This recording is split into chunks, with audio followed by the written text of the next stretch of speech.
Desde ahora inicia Tu Voz al Mediodía con el doctor Guido Gómez Mazara. Somos tú en todo el país. Una sociedad que no bien contada tiene 11 millones de personas y que casi 2.5 residan fuera de la jurisdicción dominicana, implica una observación mucho más inteligente de la necesidad de construir vías de entendimiento para que ambas esferas construyan un objetivo en común. Otras sociedades observan el comportamiento y la respetabilidad hacia la diáspora con una visión totalmente diferente. ¿Qué sería del México de hoy sin los mexicanos que viven fuera de su país, que han construido una cultura, han ido políticamente avanzando? ¿Y cuánto impacta en sus respectivas comunidades la capacidad de remesar de los mexicanos? Los judíos, ¿cuánto influyen en la vida económica de Israel? ¿Y por qué el poder económico de los judíos en todo el mundo genera un nivel de respetabilidad de todas las sociedades? Pero lo más inteligente, cómo ellos, sin importar dónde estén, influyen y contribuyen a la construcción de ese puente entre las partes. ¿Qué ha pasado entre nosotros los dominicanos? Que casi después de 60 y tantos años de proceso migratorio, no terminamos de reconocer los talentos, las capacidades y el aporte que hace la comunidad dominicana en el exterior. Hagamos un balance. ¿Acaso es justo todavía hoy preservar el criterio de los modelos migratorios que caracterizaron el primer ciclo de inserción de nuestros nacionales en los Estados Unidos? Porque hay que decirlo con efectividad. Hay dos ciclos.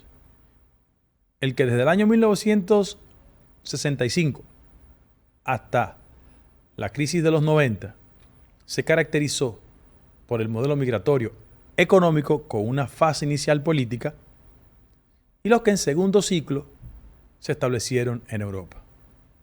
Pero vayamos a los primeros. Cuando los dominicanos de forma legal se establecieron en los Estados Unidos, fundamentalmente en la ciudad de Nueva York, post Guerra de Abril de 1965, ¿cuál era el modelo de migrante? ¿Quiénes lo hicieron? Trabajadores sin destrezas idiomáticas. La excepción fueron profesionales, que muchos de ellos se quedaron en los Estados Unidos porque eran hijos de padres que habían sido perseguidos o reprimidos por la dictadura. Pero ese núcleo básico que comenzó estableciéndose en Queens, en Corona, y que llegó a los Estados Unidos amparado del deseo de irse para volver, y nunca lo hicieron, reveló que en la República Dominicana estábamos observando un fenómeno que ha ido evolucionando positivamente, pero en la lógica del prejuicio local no se ha entendido en su mejor dirección. Porque los que migraron de forma legal, también se le adicionó otra carga de prejuicio del eslabón por excelencia que recibían los dominicanos que salían de forma ilegal hacia los Estados Unidos. ¿Quiénes lo hacían? Los dominicanos que no poseían los requerimientos indispensables para acceder a un visado y que utilizaban fundamentalmente la vía de Puerto Rico. ¿Quiénes llegaban a Puerto Rico? Los que abordaban yolas y llegaban a ese hermano país. Y en Puerto Rico se construyó otra clase de prejuicio, porque la valoración que tenían respecto al tema de los dominicanos estaba asociado a su ingreso ilegal, a no poseer destrezas académicas y por vía de consecuencia representaron en esa primera etapa el típico modelo migratorio.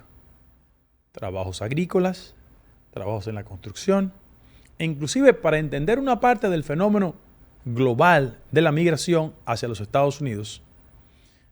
Así como los dominicanos que emigraron de forma legal se establecieron primero en Corona, Queens, y después se desplazaron hacia el Alto Manhattan, en Nueva York, es lógico recordar que el primer flujo migratorio de dominicanos que llegaron de forma ilegal a la isla de Puerto Rico se establecieron en Santurce y en Barrio Obrero, que son enclaves, barrios populares, que en gran medida recibieron a la mayoría de dominicanos y dominicanas que llegaban al hermano país.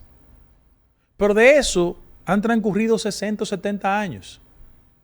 Y si bien es cierto, los dominicanos en Santurce, en Barrio Obrero, recreaban el espíritu de lo que hacían en el barrio, en el callejón, en la provincia, en el municipio, porque era una especie de dominicanidad en la distancia, como siempre pasa con el proceso migratorio, pero fundamentalmente de los dominicanos, que como el anuncio, se van pero no se van.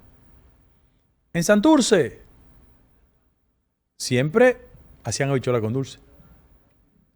Escuchaban bachata y merengue, y cuando las principales orquestas dominicanas llegaban a Puerto Rico, disfrutaban el ritmo, iban a sus bailes, a tal punto que expresiones musicales por el proceso masivo de penetración de los dominicanos, fundamentalmente en Puerto Rico, se establecieron orquestas. Y el conjunto Quisqueya le tocaba a los puertorriqueños, los enseñaba a bailar, a disfrutar, pero también eran consumidos de forma efectiva por nuestros dominicanos que residían allá. Cuando sonaba el merengue del conjunto Quisqueya, había una masiva presencia dominicana. Cuando lo hacía Josy Esteban y la Patrulla 15. Cuando lo hacían muchos dominicanos que se establecieron allá. Por eso, el proceso de crecimiento fue pariendo estilos de vida, control de espacios barriales y territoriales, muchos le llaman gueto, y sobre todas las cosas saber que allá, a solo 45 minutos en avión, o por las vías de Miche, Sabana de la Mar, se podía tener el mismo ejercicio de la dominicanidad sin estar técnicamente en República Dominicana. ¿Y cuál fenómeno aconteció en la ciudad de Nueva York? Repito, que fue el punto inicial de recepción, aunque ahora 60 años después se han diseminado en toda la geografía norteamericana, y usted consigue núcleos dominicanos en Los Ángeles, en Cleveland. Pero el inicio tuvo mucho que ver con llegar a Queens y después trasladarse al Alto Manhattan. Eso obedeció inicialmente a que la gran industria de la factoría y lo que se llama el Garment Zone en Manhattan habilitaba, facilitaba, recortaba las distancias de los dominicanos, que si vivían en el Alto Manhattan podía ir fácilmente a la parte baja de Manhattan, tomar un tren, 2 o 3 paradas y llegaban a su centro de trabajo. Desde Queens era un poquito más distante.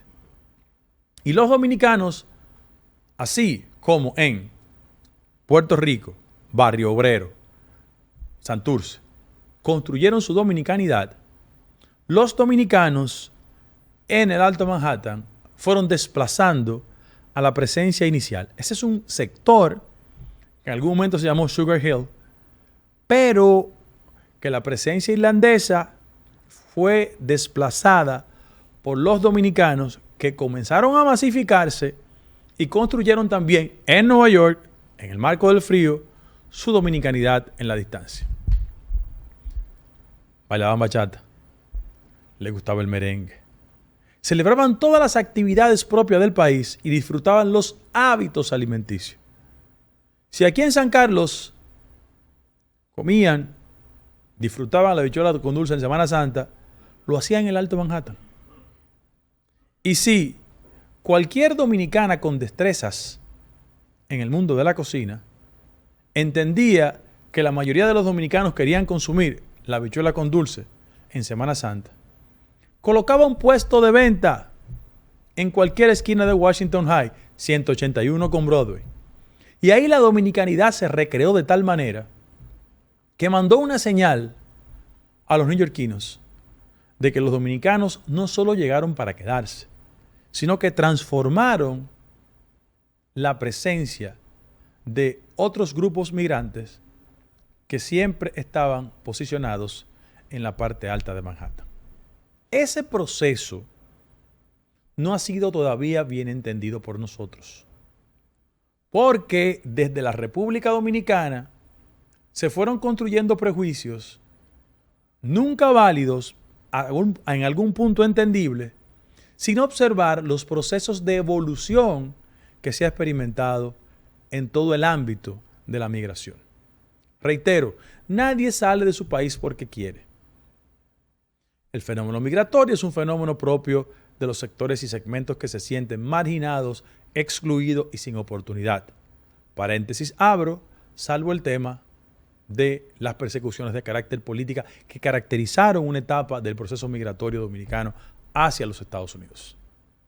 Frente a eso, todavía hoy, mucha gente que no se ha adentrado en el entendimiento del fenómeno migratorio podría tener juicios equivocados que comenzaron con una etapa de migración masiva, sin destrezas idiomáticas, pero que después, en un acto de validación nunca aplaudida, siempre condenada y que no refleja la naturaleza ni el espíritu de los dominicanos, provocó que algunos, una minoría, incurriera en actividades delictivas y reputacionalmente afectara un proceso que en los primeros 20 años se caracterizó por el trabajo arduo, sistemático y sobre todas las cosas de una conducta incuestionable.